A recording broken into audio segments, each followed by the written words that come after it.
โอเคကျွန်တော်လူချင်းမင်းတို့ကိုအခန်းလေးမပြတာကြာပြီပေါ့နော်ကျွန်တော်မရိုက်ပြတာကြာပြီဒါပေမဲ့ဒီအခန်းလေးကဒီနေ့ customer တယောက်ကကြည့်မယ်ပြောလို့ကျွန်တော်လာပြတာပြရင်လည်းကျွန်တော်အရန်ကြိုက်လို့ရိုက်လာတာဖြစ်တယ်အဲ့တော့ပြီးဆုံးအောင်ကြည့်ရှုပေးဖို့လူချင်းမင်းတို့ကိုဖိတ်ခေါ်ပါတယ်ဗျ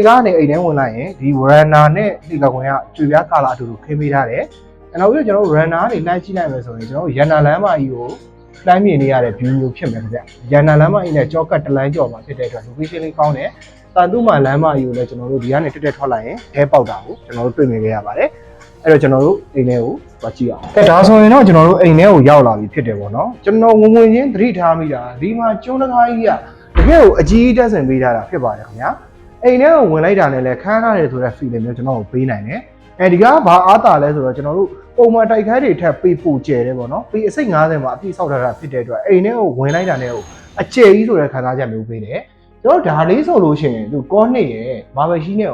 light tree လေးတွေနဲ့သူသေချာရေးလှဆင်ပေးထားတာကိုတွေ့ရတယ်။ဒါတွေကဒီတိုင်းလွတ်ထားလဲရတဲ့နေရာတွေဆိုမှသူအလှဆင်ပေးထားတာခေါ်ကြဖို့ကောင်းတယ်။နောက်ပြီးတော့ကျွန်တော်တို့ဒါက power station ပေါ့နော်လူချင်းမင်းတို့24 hour မီးအသုံးပြုနိုင်အောင်လို့သေချာလေးတက်ဆင်ပေးထားတာဖြစ်ပါတယ်ခင်ဗျာအဲ့တော့လူချင်းမင်းတို့မီးပြတ်မှလည်းပူစရာမလိုဘူးဒီမှာဆိုလို့ရှိရင်ကျွန်တော်တို့မှန်လေးနဲ့ကျွန်တော် golden line လေးတွေပါတဲ့ short kick ကလေးလုပ်ပေးထားတာ light bulb ကလေးနဲ့တွဲပေးထားတဲ့အတွက်အရန်ခမ်းနားသွားတယ်အိမ်ထဲကိုဝင်လိုက်တာနဲ့လူမျိုးရဲ့ first impression ကခမ်းနားတဲ့ဆိုတဲ့ feeling မျိုးကိုပေးတာဒါတွေကြောင့်လည်းပါတယ်ပေါ့နော်ဒီကနေပြီးတော့သူကတစ်ခုထူးကြတာကကျွန်တော်တို့ TV စင်ကိုသူကဒီဘက်ပို့လိုက်တယ်ဟာဒီပေအစိတ်90ဖြစ်တဲ့အတွက်အကျယ်ကြီးဆိုတော့သူကတော့အိမ်ကနှခမ်းထည့်ပေးထားတယ်ဒါပေမဲ့လူချင်းမင်းတို့အနေနဲ့ကမိသားစုများလို့အိမ်ကတစ်ခါထပ်ဖွဲ့ကျင်တယ်ဆိုရင်ကျွန်တော်တို့ညှိနှိုင်းပြီးဆောင်ရွက်ပေးလို့ရတဲ့အနေအထားမျိုးဖြစ်တယ်ခင်ဗျအဲ့တော့ဒီမှာသူ TV စင်ဆိုရင်လည်းသူက eco ဦးရဲ့မာဘယ်ရှိရဲ့ light tree တွေနဲ့သူတက်လာပြတက်ရဲ့သူတွဲသုံးပေးထားတာကိုတွေ့ခဲ့ရတယ်ကျွန်တော်ဒီမှာ sofa set တွေနဲ့ဒါအလှစင်တွေပါအားတွေဆိုရင်လည်းထားပေးခဲ့မှာဖြစ်တယ်ပေါ့နော်အဲ့ရနေမှာဒီမှာဆိုလို့ရှိရင်ကျွန်တော်တို့အရန်တက်ပက်တွေကကောင်းတယ်ဘုရားစင်ကြီးကိုလည်းသူတို့လက်ဆောင်ထည့်ပေးပြီးသားဖြစ်တဲ့အတွက်လူချင်းမျိုးဘာမှထောက်ဝယ်စရာမလိုဘူးနောက်တစ်ခုကကျွန်တော်ဒီအိမ်ဝင်လိုက်တာနဲ့သတိထားမိတာအိမ်ကအရန်ကျယ်တယ်အဲ့အပြင်ကိုသူသုံးပေးထားတဲ့ကာလာအထွေအဖက်တွေကတော်တော်လေးလိုက်ဖက်တာကိုခံစားမိတယ်နောက်ပြီးတော့ကျွန်တော်တို့မျက်နှာချက်ဆိုရင်လည်းသေချာလေးခန်းနားပြစေပြီးတာတော့တွေ့ရတယ်မိတိုင်းအနေနဲ့ဒီမှာရောကျွန်တော်တို့ဒီ TV စင်ရှေ့မှာသေချာလေးလုပ်ပေးထားတယ်ပေါ့နော်အဲ့အတွက်လည်းအဲကအကျယ်ကြီးဖြစ်တဲ့အတွက်သူကဒီမှာအိမ်ခန်းတစ်ခန်းထပ်မဖွဲ့ပြီးတော့တာပေါ့နော်လူချင်းမျိုးကအိမ်ခန်း3ခန်းလိုချင်တယ်ဆိုရင်ရနိုင်တဲ့ space ရှိတယ်အဲ့ဆိုရင်ကျွန်တော်တို့ဒီအိမ်ခန်းထဲကိုတွားကြည့်မယ်ဒါဆိုရင်တော့ဒါကကျွန်တော်တို့ဒီ land down တိုက်ဖြစ်တဲ့အတွက် down မှချမ်းအိမ်ခန်းဖြစ်တဲ့အတွက်ကြကြဝန်းဝန်းနဲ့လေဝင်လေးတော့ကောင်းတယ်ဆိုတော့ခံစားချက်မျိုးရတယ်ကျွန်တော်တို့ဒီမှာဆိုဒါဘင်းဗျာဘင်းဆိုလို့ရှိရင်ဒီတိုင်းဆိုရင်ရုပ်ဆိုးတယ်အဲ့တော့သူအလှတင်မှုကိုသူဒီ light tray တွေနဲ့သူဆင်လေးလုပ်ပေးလိုက်တော့တော်တော်လေးတသက်ရက်နဲ့ကြည့်ကောင်းသွားတာပေါ့နော်ဒီမှာဆိုလို့ရှိရင်အလှပြင်ကုန်လေးပါမယ်ကျွန်တော်တို့ဒီမှန်လေးနဲ့ပေါ့နော်မှန်တင်ကုန်လေးပဲပြောရမှာ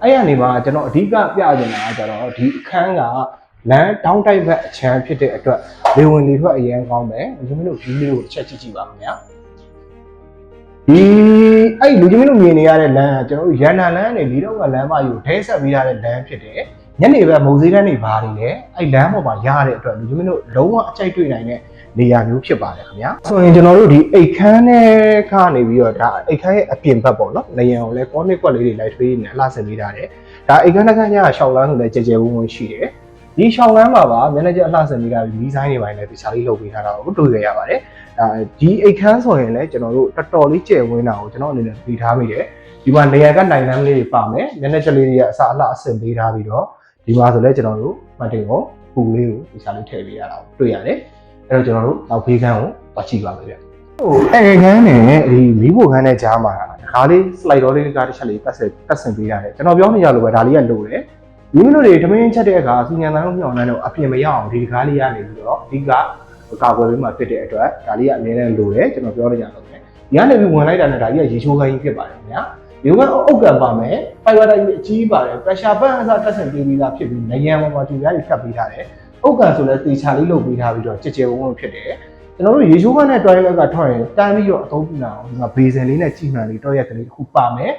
toilet ဆိုလဲကြဲကြဲဝန်းနဲ့ toilet မှာပါရှာဝါတွေပါထည့်ပေးရတဲ့တော့ဒီလိုမျိုးနှစ်မျိုးအသုံးပြုနိုင်တယ်ပေါ့နော်ပြီးရင်ဒါလေးကကျွန်တော်တို့အရေးပေါ်လေကားဖြစ်ပါတယ်ရေးပေါ်လေကားကနေပြီးထွက်ရင်လည်းသူကကျွန်းတကားပဲသုံးပေးထားတာအဲ့ဒီအပြင်ကိုကြွေပြားအပြည့်ခင်းပေးထားတယ်ခုနကကျွန်တော်ပြောတဲ့လမ်းဘက်အချမ်းဖြစ်တဲ့အတွက်လေဝင်လေထွက်အရင်ကောင်းတာကိုဒီချင်းမျိုးတို့တွေ့ရမှာဖြစ်ပါတယ်အဲ့ရနေမှဒီဘက်မှာဆိုလို့ရှိရင်ကျွန်တော်တို့ဒါလေးက kitchen room လေးkitchen ပုံမျိုးပေါ့နော်အောက်မှာ cabinet ပေါ် cabinet ပေါင်းနဲ့တက်ရက်လေးလုပ်ပေးထားတယ်ခင်းစီတွေနေရာပေါ်တက်မပေးအောင်ဒီကားလေးတွေကတ်ပေးထားတယ်ဒီမီးဖိုခွန်ရဲ့ဘေးစင်ရဲ့အပြင်မှာကျွန်တော်တို့ဒီဂရိမောက်အကြီးပါတဲ့အတွက်ဒီလိုမျိုးလေးဝင်လေးထွက်ကောင်းမယ်နောက်တစ်ခုကျတော့ဒါလေးက dining table လေးဖြစ်တယ် dining table လေးလည်းလက်ဆောင်ထားပေးပြီးသားဖြစ်တဲ့အတွက်လူချင်းမင်းတို့အသင့်တက်နေရောဖြစ်ရမှာဖြစ်ပါတယ်ခင်ဗျအဲ့တော့ဒီဗီဒီယိုရဲ့အသေးစိတ်လေးကိုကျွန်တော်ပြပြပါမယ်ဒါဆိုရင်တော့ကျွန်တော်လူချင်းမင်းတို့ကိုဒီအခန်းရဲ့ဒီလေးပြောပြရမယ့်အချိန်ကိုရောက်လာပြီနေရာလေးကတော့ကျွန်တော်တို့သင်္ကန်းညို့မြို့နယ်ရဲ့စာပြစည်းတည်ထားတဲ့ရက်ကွက်မမွေးရက်ကွက်ရဲ့6လမ်းအပိုင်း3မှာဖြစ်ပါတယ်တန်လုံးမလမ်းမကြီးတဲပေါက်တယ်လမ်းလျှောက်ရင်တော့2မိနစ်လောက်ပဲလျှောက်ရတဲ့အနေအထားဖြစ်တယ်ရန်နာလမ်းမကြီးကနေကြောကတလန်းကျော်ဖြစ်ပါတယ်၄တောင်ကလမ်းမကြီးလည်းတော်တော်လေးနေတယ်လူကြီးမျိုးစားကျင်တာစားလို့ရတဲ့မုံစည်းတန်းရှိတယ်ကျွန်တော်တို့ဗဟိုလမ်းနဲ့ငမိုးကြီး6လမ်းအပိုင်း3နဲ့ထောင်းတိုက်ဖြစ်တဲ့အတွက်လူကြီးမျိုးတွေ location လေးကတော်တော်ကောင်းတယ်ကျွန်တော်တော်တော်များများပြောကြတယ်ဆက်ချစ်ပေကန်းကြီးကကျင်းလို့ပေးကျဲတာလေးရှာပြီးပါဆိုတဲ့လူတွေအတွက်ဒီအခန်းလေးကအဆင်ပြေလိမ့်မယ်တိုက်တိဆက်ဆက်ဖြစ်မယ်ဗျာပေအစိတ်90ကိုအပြည့်ဆောက်ထားတာဖြစ်တဲ့အတွက်မျိုးတို့အခြေကြီးနေရမယ်အိမ်ခန်းအနေနဲ့ကလက်တော်2ခန်းပါတယ်ဆိုပြီးမှ3ခန်းဖွဲ့ချင်လည်းဖွဲ့လို့ရတဲ့ space ရှိတယ်တိုက်အစ်စ်ကိုမှ